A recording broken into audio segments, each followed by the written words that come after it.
Aloha, everyone. Welcome to Java. Thank you for joining me. It's Monday, February 5th, 2024. I hope everybody had a really good weekend. I appreciate you all being here with me. So, going into our markets right after market close on Friday, did have the United States striking over in the Middle East, which caused a lot of commotion, had quite a few things happen. Also, with China, we'll get into that in a moment. So, with all of this going on, we've got the MMRI showing that we've got a significant increase in risk.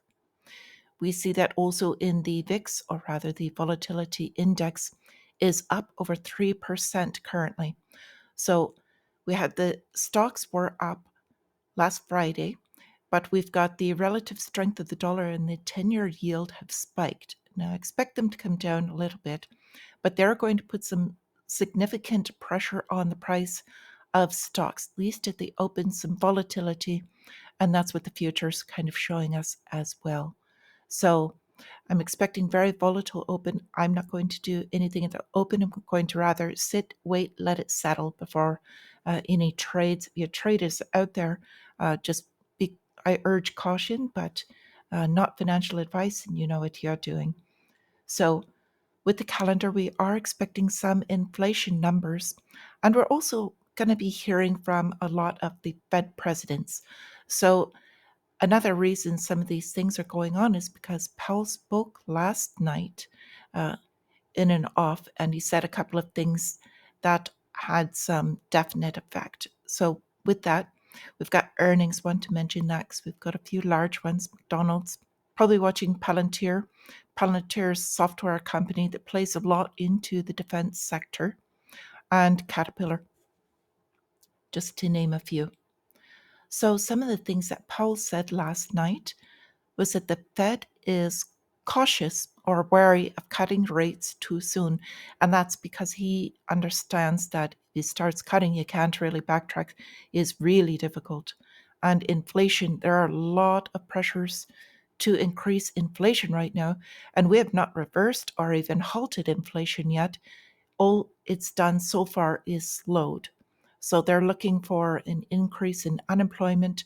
When those job rates drop, then that will increase the deflation that they're looking for. So another thing he said was that the US is on an unsustainable fiscal path as the debt burden grows. And what he was talking about basically is that to service the United States debt now has outpaced, our debt has outpaced what is actually produced.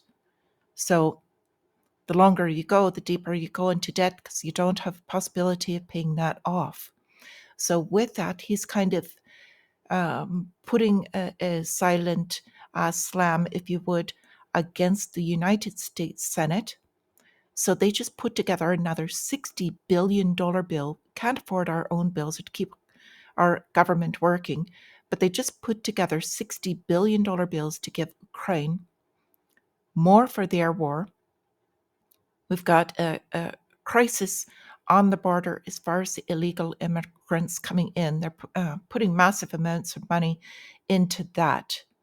And they're just not taking care of either one. So he's kind of getting on them for their endless money printing.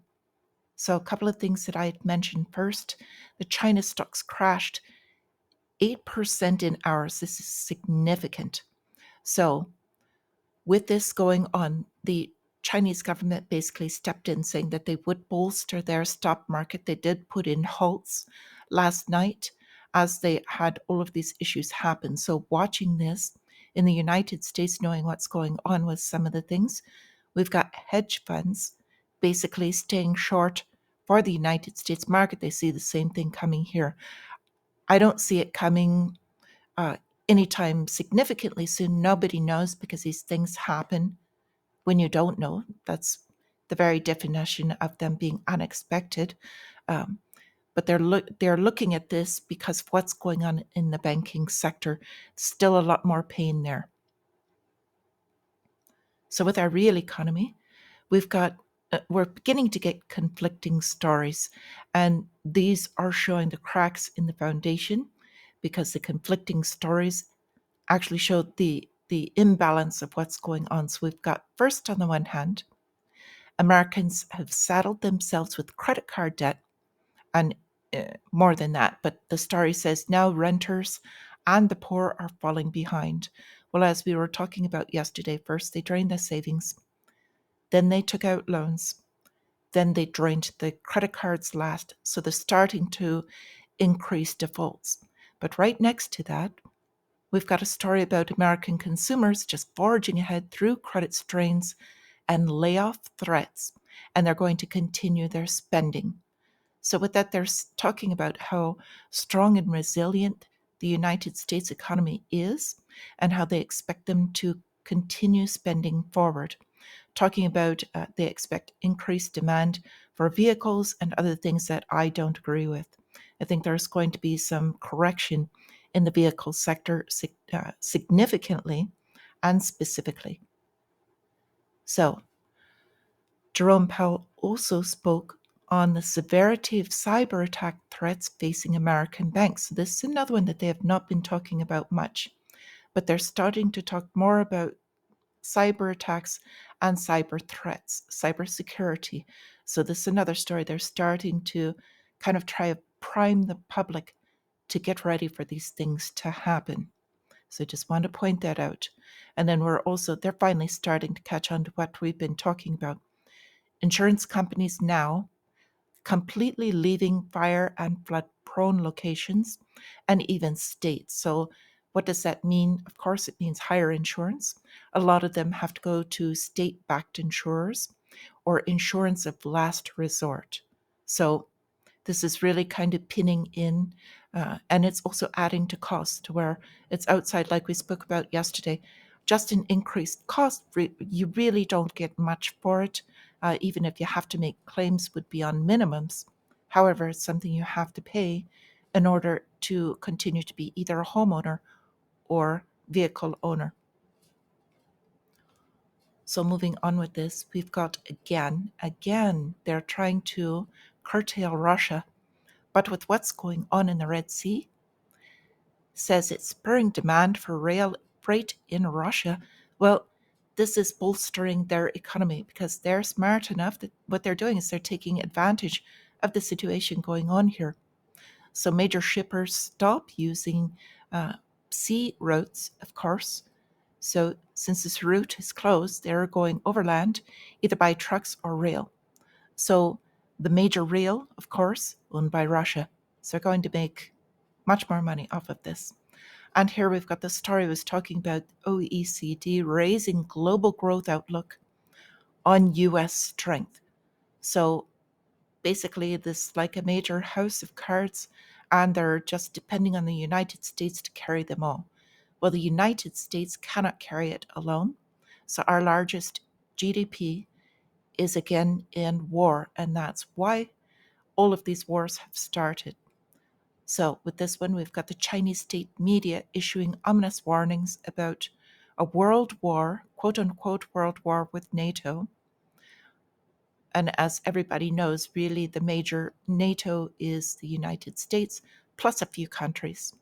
Because when you look at the numbers, the sheer numbers of support and dollars that are in it, that's really what it is. So, as we were saying before, all of the GDP is boosted by the weaponry that is being sold. So, we've got this other story just going along with this. The other reason, basically, when you go to war, is to plunder the spoils of other countries. So, again, because they've kind of been quiet about this, but Venezuela now trying to annex territory from Guyana.